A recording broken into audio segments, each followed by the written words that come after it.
Class 3 lesson में हम eating habits of animal lesson में हम ये देख रहे थे कि हर्बीवोरस एनिमल, कार्निवोरस एनिमल और बाकी सभी जानवर की खाने की किस किस तरीके से उनके जो माउथ होते हैं वो डेवलप होते हैं, उसमें किस तरीके का तीत पाया जाता है, कौन से जानवर किस तरीके से अपना भोजन लेते हैं।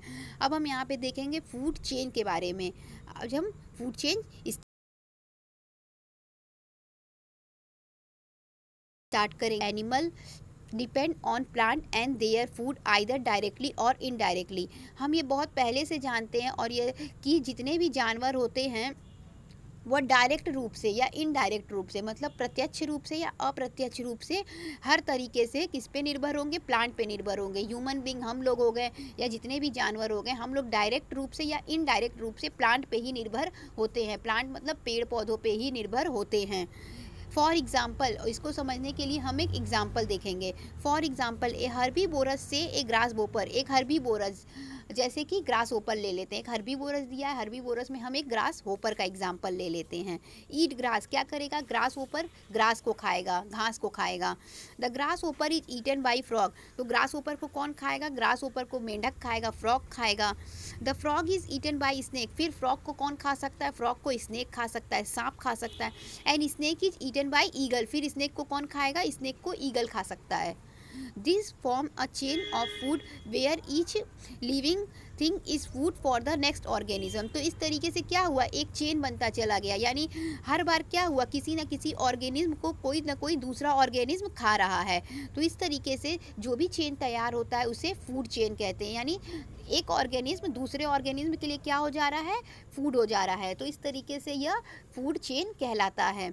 ए food chain begin from plant and end with a animal. तो क्या हुआ, एक फूड चेन किस पे स्टार्ट होता है, फूड चेन एक प्लांट से स्टार्ट होता है और ख़त्म किस पे होता है, एनिमल पे होता है। तो इससे ये क्या पता चल रहा है कि जानवर जो है वह डायरेक्ट रूप से या इनडायरेक्ट रूप से किस पे निर्भर है, डायरेक्ट रूप से या इनडायरेक्ट रूप से वह हर प्रकार से वह प्लांट पर ही निर्भर है। तो जैसे सबसे पहले क्या है, ग्रास। ग्रास एक प्लांट है, ग्रास को कौन खाया, ग्रास होपर खाया। फिर ग्रास होपर को कौन ईट किया, ग्रास होपर को फ्रॉग ने ईट कर लिया। फिर फ्रॉग को कौन खाया, फ्रॉग को स्नेक ने खाया। फिर स्नेक को किसने खाया, स्नेक को ईगल ने खाया। ईगल ने सबसे लास्ट में क्या किया, स्नेक को खाया। लेकिन ये शुरुआत कहाँ से हो रहा था, ग्रास होपर से हो रहा था ना, यानी ये डायरेक्ट इस पे निर्भर है, लेकिन ये सभी क्या हैं, ये इनडायरेक्ट रूप से निर्भर है। यानी ये इसको तो डायरेक्ट खाया, लेकिन ये सभी क्या किए, एक दूसरे को खाए। यानी डायरेक्ट या इनडायरेक्ट रूप से सभी जानवर प्लांट पर ही निर्भर होते हैं। बी सेंसिटिव, यहाँ देख लेते हैं, एक ध्यान देने वाली बात दिया है। एनी डिस्टर्बेंस इन फूड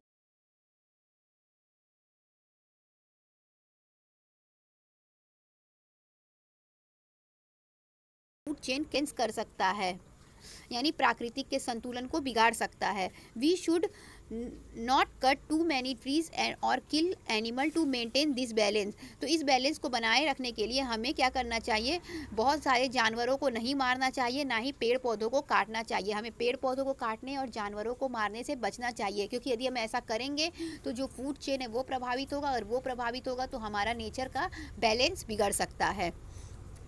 तो फूड चेन अच्छे से समझ में आ गया होगा। अब हम देखते हैं domestic animal and their care. Domestic animal कौन से एनिमल होते हैं, वो जानवर जिनको हम पालते हैं, जिनको हम अपने काम के लिए पालते हैं, वो जानवर क्या होते हैं, डोमेस्टिक एनिमल होते हैं।